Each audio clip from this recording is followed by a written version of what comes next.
غلط فيه كلشي.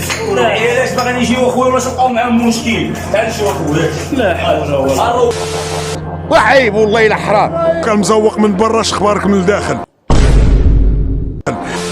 راه تحت رعاية سيدنا الله ينصره، ولكن هاد الناس كيجيبوا فنانة بأموال طائلة، الماء ديال الشريبة عباد الله ما كاينش هنايا. وعيب والله الا حرام. واش اخويا كاين الماء؟ خاصك تضرب واش كاين الماء؟ انا سولتك واش كاين الماء؟ ما كاين لا بلاتي لا مراحل. حمام ديال الرجال. شنو هو هذا؟ حمام رجال. وديري في هذا الشيء. تشوف غلط فيه كلشي. علاش باغي نجيو اخويا ولا تلقاو معاهم مشكل؟ تعال شوف اخويا. لا حول ولا قوة. الروبين الماء ما كاينش. الماء ما كاينش. وفين دابا هنا في الموسم هو الماء ما كاينش. ما كاينش الماء. لا حول. هذا من السكينة. شوف هذا من السكينة، عنده غيرة. تنشكرك على الغيرة ديالك والله الا تنشكرك.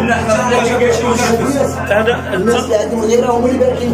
الماء يضربوا عليه 7 كيلومتر باش يجيبوا الناس تصير. اجركم الله. اجركم والله الله. العظيم اخويا. هو السيد تا هو وزاره على شمال السيد هذا راه هو مقابل الحمامه هنايا. شوفك ولا شوما بزاف ديال الحوايج اخويا. باغي يوضوا ولكن ما فين ديك الفلوس اخويا شريت على هادشي؟ فين هو؟ شي حاجه كنقولوا كاين موسم منظم، ولكن نقول لك المزوق من برا، اخبارك من الداخل. عده خيالة كيشتكيو من الماء الصالح للشرب. شوف دابا ضريح ابا عبد الله قداش ما عندهمش مرحاض وحده، ما فيش الماء، ما فيش هذا المسجد الاعظم اللي عنده تاريخ تدخل ليه حاله يرثى لها في ظل هذا الرئيس الفاشل. اذا المداخل ديال جماعه مولاي عبد الله ما نصيب ضريح مولاي عبد الله من هذه المداخل، لان الموسم ينظم باسم جد العمغاريين مولاي عبد الله الفاشل، واقولها لانه جاء بواحد الطريقه التسيير ديالو تسيير انفرادي وتسيير عشوائي. وخير دليل ان ضريح مولاي عبد الله في 2009 2015 دارت واحد الدراسه ديال بيروديتي، والمجلس وفر واحد 2 المليار من اجل توسعه ضريح مولاي عبد الله. من العيب والعار ان حسب ما يشاع بالشارع العمغاري ان الرئيس شد هذيك 2 المليار ديال توسعه ضريح مولاي عبد الله وداها لسوق الجمله. اليوم كنجيو كنشوفوا الضريح ديال مولاي عبد الله بدون ماء، بدون مراحيض، الصومعه حاله كارثيه، الاضرحه كارثيه.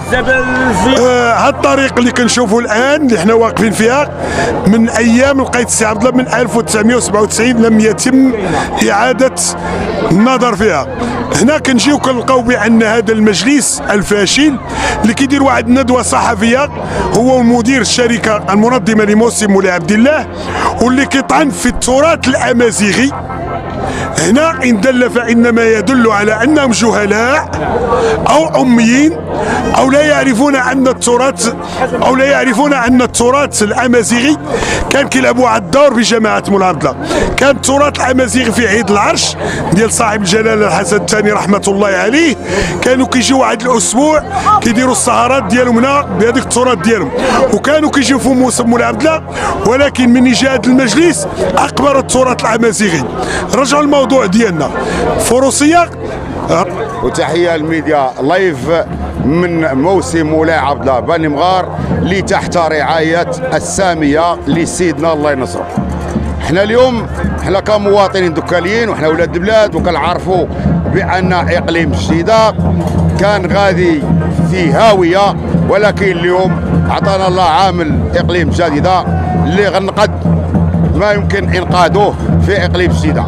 اليوم حنا من امام الضريح ديال مولاي عبد الله بني مغار، جينا درنا واحد اللايف على صفحه سعد بسطيلي بان هاد الضريح جاتو 2 المليار على حسب الساكنه، 2 المليار ديال التوسيع ديال الضريح.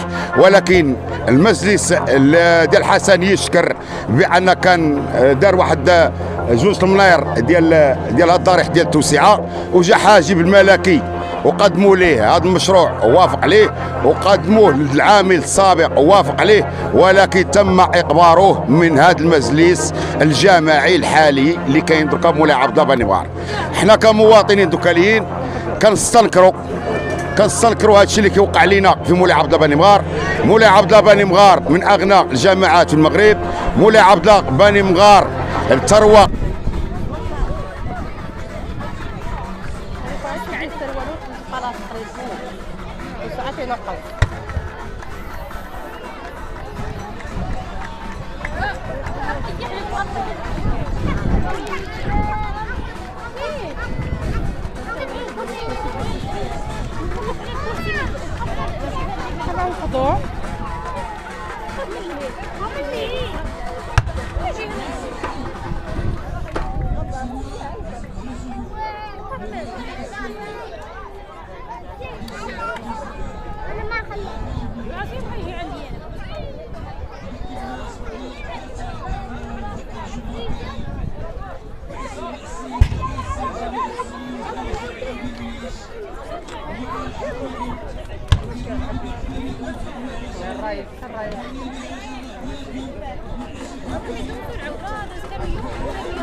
اضرب بعده وهطع.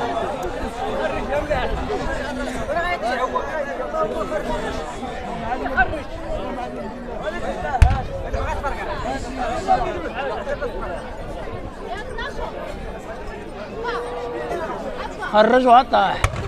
المهم ما نفيكش ما نفيكش.